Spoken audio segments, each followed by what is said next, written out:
Hey guys, अगर आप चाहते हो कि अपने इंट्रोडक्शन को बहुत ज्यादा स्ट्रॉन्ग किया जाए इंटरव्यू के दौरान, तो इस वीडियो को आखिरी तक ध्यान से देखना। कोई भी सपना साकार करने के लिए सबसे जरूरी है सही कोच का होना। चुनिए लाइफ एक्स करियर्स को और करें अपने IMU सेट का सपना साकार। Download the app now. नमस्ते दोस्तों, मैं हूं शोभित और आज के इस वीडियो में हम डिस्कस करने वाले हैं कि हमारा जो इंट्रोडक्शन होना चाहिए, जो कि एंग्लो ईस्टर्न में मंगाया जा रहा है, वो बोल रहे हैं कि एक वीडियो रिकॉर्ड करो और भेजो। तो अगर आप भी चाहते हो कि आपका एक बहुत अच्छा स्ट्रॉन्ग इंट्रोडक्शन हो, या किसी कंपनी में रिकॉर्डेड नहीं भी मंगाया जा रहा है लेकिन फिर भी वो आपसे वहां पे इंट्रोड्यूस करने को कह रहे हैं, इंट्रोड्यूस योरसेल्फ और tell me something about yourself, ऐसा वो बोल रहे हैं, तो आपके पास एक अच्छा स्ट्रॉन्ग इंट्रोडक्शन होना चाहिए, जिसके बारे में हम आज डिस्कशन करेंगे। देखो, इंट्रोडक्शन के कुछ 4-5 पार्ट हैं और मैं जो पार्ट बता रहा हूं ये मर्चेंट नेवी के पॉइंट ऑफ व्यू से बता रहा हूं। बड़े ही सिंपल से पार्ट है, बहुत बढ़िया डिसेंट सा इंटरव्यू प्रिपरेशन हो, इंट्रोडक्शन प्रिपेयर होगा। ठीक है, पहला पार्ट है ग्रीटिंग। ठीक है, दूसरा पार्ट है आपका नेम एंड प्लेस, तीसरा पार्ट है आपकी फैमिली, चौथा पार्ट है आपकी क्वालिफिकेशन, और पांचवा पार्ट है आपकी हॉबीज, या फिर उसको आप बोल सकते हो एडिशनल क्वालिफिकेशन, या आपने अगर कुछ और एक्स्ट्रा कैरिकुलर एक्टिविटीज करी है तो वो। तो जरा जल्दी से चलते हैं और इस सारी चीजों को देखते हैं। ठीक है, अगर आपको लग रहा होगा कि मेरी स्पीड स्लो है तो आप इस वीडियो को 1.5 पे करके भी देख सकते हो।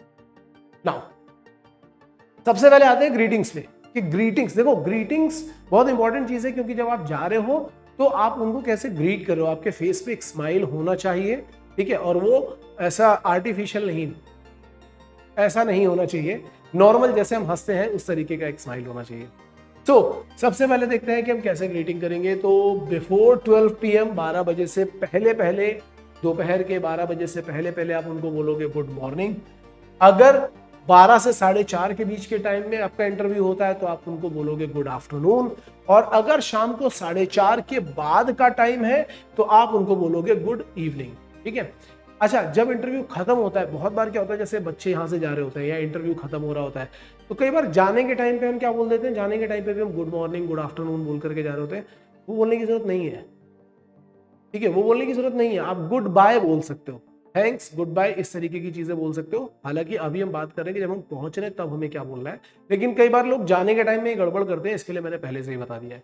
तो जब आप वहां जाओगे तो 4:30 बजे के बाद आप उनको गुड इवनिंग बोलोगे, चाहे भले ही वो रात में 9 बजे इंटरव्यू हो रहा हो, तब भी आप उनको गुड इवनिंग ही बोलोगे। ठीक है, क्या नहीं बोलना है, तो ये नहीं बोलना है हाय, हेलो, व्हाट्सअप, यो, ब्रो, ये सारी चीजें नहीं करनी है। ठीक है, क्योंकि ये इनमें से कुछ भी फॉर्मल नहीं है। हे, हेलो, ये सब फॉर्मल नहीं है। फॉर्मल आप इंटरव्यू देने जा रहे हो, फॉर्मल ड्रेस में जाना, और आपको क्या बोलना है वो मैंने आपको पहले ही बता दिया। इंटरव्यू को बिल्कुल सिंपल रखो, बिल्कुल सिंपल, कॉम्प्लिकेट करने की जरूरत नहीं है। ठीक है, ज्यादा जबरदस्ती की चीजें घुसाने की जरूरत नहीं है। नेक्स्ट, आपका ग्रीटिंग वाला पार्ट खत्म हो गया है। अब हम आएंगे नेम एंड प्लेस पे, आपका नाम और आप कहां पे रहते हो, इसके ऊपर चलते हैं। तो जब हम इसके ऊपर चलेंगे तो आप कहां से स्टार्ट कर सकते हो अपने नेम के बारे में। दिस इज शोभित, और माय नेम इज शोभित, और आई एम शोभित, ये बोल सकते हो। नेवर से माई सेल्फ शोभित, क्योंकि ये फॉर्मल इंटरव्यू में नहीं आता, फॉर्मल लैंग्वेज में नहीं आता। आप सिंपल बोलोगे आई एम शोभित त्रिपाठी। ठीक है, मेरा नाम है शोभित त्रिपाठी, आप अपना बोलना, like I am this this this, I am XYZ, my name is this, ये चलेगा, ये सारी चीजें चलेंगी। प्लेस के लिए, प्लेस वाली शीट शायद इसमें मिसिंग है, लेकिन प्लेस के लिए आप ऐसा बोल सकते हो कि आप जहां से बिलोंग करते हो। आई बिलोंग टू कानपुर, उत्तर प्रदेश। बहुत लोग क्या गड़बड़ करते हैं, आई के साथ बिलोंग्स लगा देते हैं, या आई एम बिलोंग्स कर देते हैं, आई एम बिलोंग कर देते हैं, ये सब नहीं। आई एम फ्रॉम कर सकते हो, आई एम फ्रॉम कानपुर, और आई बिलोंग टू कानपुर, जो भी आपकी जगह है। I am from Kanpur, I belong to Kanpur, ये चलेगा। ठीक है, बिल्कुल सिंपल, फिर ज्यादा कॉम्प्लिकेटेड लैंग्वेज नहीं घुसा रहे, बिल्कुल सिंपल, क्योंकि इसके बेसिस पे सिलेक्शन नहीं हो रहा है, इसके बेसिस से बस आप इंट्रोड्यूस कर रहे हो। तो my name is Shobhit, I belong to Kanpur, Uttar Pradesh, और my name is Shobhit, I am from Kanpur, Uttar Pradesh. आप अपनी जगह बता दो आप कहां से बिलोंग करते हो, बिल्कुल सिंपल है। दूसरा स्टेप क्लियर हो गया है। नेक्स्ट पे चलते हैं, आपने अपने नाम और अपने प्लेस के बारे में बता दिया। नेक्स्ट पे चलते हैं, फैमिली बैकग्राउंड बताना बहुत जरूरी होता है, बहुत इंपॉर्टेंट होता है। तो हम पहले फैमिली बैकग्राउंड की बात कर लेते हैं। तो फैमिली बैकग्राउंड में आपके जितने भी फैमिली मेंबर हैं, कैसे बताना है? सबसे पहले देखो यहाँ पे क्या बताओगे आप फैमिली मेंबर्स के बारे में। In my family apart from my parents I have 2 elder brothers and 1 younger sister. ये एक एग्जाम्पल लिखा गया है। अगर आपके पास सिर्फ एल्डर ब्रदर्स ही है या एल्डर सिस्टर है तो आप उनके बारे में बताओ कि in my family apart from my parents I have 1 elder brother और 2 एल्डर ब्रदर और 1 elder brother and 1 elder sister. जो भी है, जैसे भी आप उनको इस तरीके से रिप्रेजेंट कर दो, जो भी आपके फैमिली मेंबर्स, ठीक है, उनको आपकी फैमिली के बारे में पता चल गया। दूसरा point, my father is a serviceman और businessman and he is working in this. My father is a service, अगर वो सर्विस कर रहे तो serviceman, like my father is a serviceman and he is working in Indian railways. My father is a businessman and he is working and जिस company में काम कर रहे हैं या जो उनकी कंपनी हो वो लिख सकते हो, या सेल्फ एम्प्लॉयड है तो आप वो बता सकते हो, जो भी है आप वो बता सकते हो। तो और जरूरी नहीं कि हर बार ये लिखा जाए कि ही इज वर्किंग। लाइक अगर आपके फादर का एक स्टोर है तो आप बोल सकते हो कि my father is a self employed person and he is running a store. Store कौन सा है? ग्रोसरी शॉप है, जो भी रन कर रहे हैं वो आप बता सकते हो, ठीक है। तो उससे ये पता चल जाएगा कि आपके फादर का प्रोफेशन क्या है। इस पे क्वेश्चन बनता है, बहुत इंपॉर्टेंट पॉइंट है। इससे वो क्वेश्चन पूछेंगे कि why don't you want to join your father's profession. इस क्वेश्चन का आंसर अच्छी तरीके से प्रिपेयर करके रखना। देन मैंने लिखा हुआ be prepared for not joining your father's profession. बहुत इंपॉर्टेंट चीज है ये, ठीक है। ये वीडियो मैंने पुराने वाले चैनल पे डाला था, अब यहाँ पे मैं दोबारा से डाल रहा हूँ, वो चैनल डिलीट हो गया इसके लिए। Tell about your mother's profession and if she is not working you can say she is a housemaker। बहुत लोग बोलते हैं she is a wonderful housemaker, that is a good thing, ठीक है। अगर वो कुछ काम नहीं कर रही है, कोई बाहर काम नहीं कर रही है, वो घर पे ही है, तो आप ये बता सकते हो कि she is a wonderful housemaker। बिल्कुल सिंपल फॉर्म में रखो, again and again I am saying. तो आपने अपनी फैमिली के बारे में बता दिया, अपने फादर के बारे में बता दिया, उनका प्रोफेशन बता दिया, अपनी मदर के बारे में बता दिया, सारी चीजें बता दी। बहुत बच्चे नीचे बोलते हैं आकर के सर जिसके फादर नहीं होंगे, तो आप ये बता सकते हो कि आपके फादर नहीं है, क्या हुआ उनके साथ, आप वो भी बता सकते हो, क्योंकि इसके ऊपर भी एक क्वेश्चन बन सकता है। वो आपसे पूछेंगे कि आपके फादर को क्या हुआ था, वो नहीं है तो क्यों नहीं है, या मदर नहीं है तो क्यों नहीं है, वो सारी चीजें आपसे पूछ सकते हैं, ठीक है। नेक्स्ट, वो आपसे पूछेंगे आपकी क्वालिफिकेशंस, कि आपने क्या किया है। तो देखो आपने 2 ही चीजें करी हैं अभी तक फिलहाल, 10th और 12th, तो आप उनको इसी तरीके से बताना शुरू करो। I have completed my 10th from this board and my percentage is, my percentage are मत डालना, ठीक है। My percentage is, I have completed my 10th from UP board, और फ्रॉम बोर्ड बता दो, स्कूल बता दो। जैसे मैंने शॉर्ट फॉर्म में लिखा बोर्ड के लिए, आप चाहो तो स्कूल बताओ। अगर मुझे पूछा जाएगा तो मैं बोलूंगा आई have completed my 10th from चाचा नेहरू स्मारक inter college UP board, my PCM percentage is 90%। I have completed my 12th from again चाचा नेहरू स्मारक inter college UP board and my percentage is 92%। इस तरीके से मैंने बता दिया।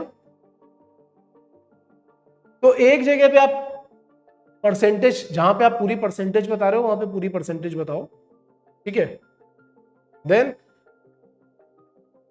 एक चीज और, I am in class 12th और I am in 12th standard and waiting for my result, ये आप तब बोलोगे जब आप 12th अपीयरिंग स्टूडेंट हो। अगर आपका 12th का रिजल्ट नहीं आया है तो आप क्या बोलोगे? I am in class 12। यहां पे 12th नहीं बोलना है, यहां पे क्या बोलना है? I M in class 12। या अगर 12th बोलना है तो बोलोगे I am in 12th standard. देखो बहुत बार ये गलती होती है, कई बार मेरे मुंह से तो बहुत ही बार निकलता था, मैंने बाद में जब देखा ये तो मुझे रियलाइज हुआ कि ये चीज मैं गलत बोलता हूँ। I am in class 12th निकलता था मेरे मुंह से, हो सकता है अभी भी कई बार निकल जाता हूँ। तो अगर आई एम इन क्लास, अगर आप ऐसे बोलोगे आई एम इन क्लास 12 तो वहां टीएच मतलब आई एम इन क्लास 12 और I am in 12th standard लग, ठीक है। And waiting for my result, इस तरीके से इस सेंटेंस को कंप्लीट करो। इसमें छोटी छोटी मिस्टेक है जो ये बताती है कि आपकी ग्रामेटिकल मिस्टेक हो रही है या नहीं। My PCM percentage in 12th standard is, my PCM percentage in 12th standard is, ये स्टेटमेंट ऐसे ही रखना जैसा मैंने यहां पे लिखा हुआ है। तो आपका जो क्वालिफिकेशन है वो क्वालिफिकेशन एज इट इज यहां से दिया जा सकता है। आई होप यहां तक क्लियर हो गया होगा। इसके बाद आप आगे जाएंगे एडिशनल क्वालिफिकेशन और हॉबीज कैसे बतानी है? आई हैव डन, आपने क्या किया है? I have done my certification from, और certification in computer language from this particular institute in this this this, किस चीज में करी है? तो आपने क्या किया है, कहां से किया है, किस में किया है, वो सब कुछ आपको लिखना होगा। आई have done my certification from this this is academy in this this this field, ठीक है? Like I have done a certification from new skills academy in meditation, in mindfulness, in fitness, जिसमें जो भी कुछ आपने किया है वो आप यहाँ पे इस तरीके से बता सकते हो। अगर आपके पास कोई सर्टिफिकेशंस हैं, सर्टिफिकेशन होना बहुत जरूरी है, 2-3 सर्टिफिकेशन अगर आपके पास होंगे तो इट इज बेटर। सर्टिफिकेशन लेने के बाद आप क्या कर सकते हो, वो सर्टिफिकेशन क्या करता है, वो बताता है कि आप इस जगह पे सर्टिफाइड हो, और इंटरव्यूअर के दिमाग में ये चीज आती है कि अच्छा अच्छा ये फिटनेस ना सर्टिफाइड है, ये सर्टिफाइड ट्रेनर है, मतलब हम इससे कुछ क्वेश्चन पूछ सकते हैं। अच्छा इसने माइंडफुलनेस का सर्टिफिकेशन किया है, ठीक है, इससे हम माइंडफुलनेस के बारे में पूछ सकते हैं। इसने मेडिटेशन के बारे में कुछ किया, हम इससे पूछ सकते हैं। इसने टाइम मैनेजमेंट के बारे में किया, हम इससे कुछ पूछ सकते हैं। ये आपके कुछ नए क्वेश्चंस को जन्म दे रहा है, आप अपने इंटरव्यू को अपनी डायरेक्शन में लेकर के जा रहे हो, इसलिए ये बहुत इंपॉर्टेंट है। या फिर my hobbies are, in my leisure time I am working out, I am watching movies, I am watching series, I am playing game. जो भी कुछ आप करते हो सब कुछ लिखो, but deeper level of knowledge होनी चाहिए, ठीक है? अगर आप बोलोगे कि हम वॉचिंग क्रिकेट, तो आपसे क्रिकेट के बहुत सारे क्वेश्चन पूछ सकता है, get ready for that. Then जैसा कि मैंने बताया, this is the most important question as it will lead to the interview in your favour. पूरे के पूरे इंटरव्यू को ये आपके फेवर में लेकर के आगे जाने वाला है, तो ये बहुत ही इंपॉर्टेंट पार्ट है। इस चीज को अच्छी तरीके से प्रिपेयर करना। मैंने पहले ही बोला है कि 2-3 सर्टिफिकेशन अपने पास में रखो, क्विक सर्टिफिकेशन कर लो, यूडेमी पे हो जाते हैं, न्यू स्किल्स एकेडमी पे हो जाते हैं, उनके बारे में थोड़ी सी इंफॉर्मेशन होगी, वो आपसे पूछेगा, आप उसको आंसर दोगे, ये आपका रैपो बिल्डिंग करेगा, जो कि बहुत इंपॉर्टेंट पार्ट है, ठीक है?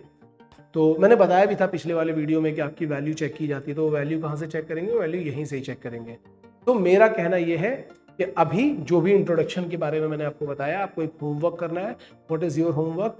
You have to prepare your introduction of maximum 90 second. उस इंटरव्यू को आप हमारे नंबर पे शेयर कर सकते हो, हम उस इंटरव्यू को चेक करके बताएंगे कि इसमें क्या मिस्टेक्स हैं और आपको इसको कैसे ठीक करना चाहिए। इसके अलावा अगर आप नेक्स्ट ईयर के लिए प्रिपरेशन कर रहे हो या इस बार की स्पॉन्सरशिप की भी प्रिपरेशन कर रहे हो, आपके लिए एक बेस्ट कोर्स है जिसका नाम है प्रज्ञा कोर्स। ऐप में जाओ या डिस्क्रिप्शन में जाओ, लिंक मिलेगा, उस पर जाकर के क्लिक करना, फटाक से जाकर के कोर्स ले लो, क्योंकि सारे के सारे रिकॉर्डेड लेक्चर, स्टडी मटेरियल और उसके साथ में आपको मिलने वाले इंटरव्यू इंटेंसिव, टाइम मैनेजमेंट, बहुत कुछ, ठीक है? 1-2 सर्टिफिकेशन मैं आपको दे दूंगा, तो आप वो दिखा करके और आगे जाकर के कुछ अच्छा काम कर सकते हो। All the best guys.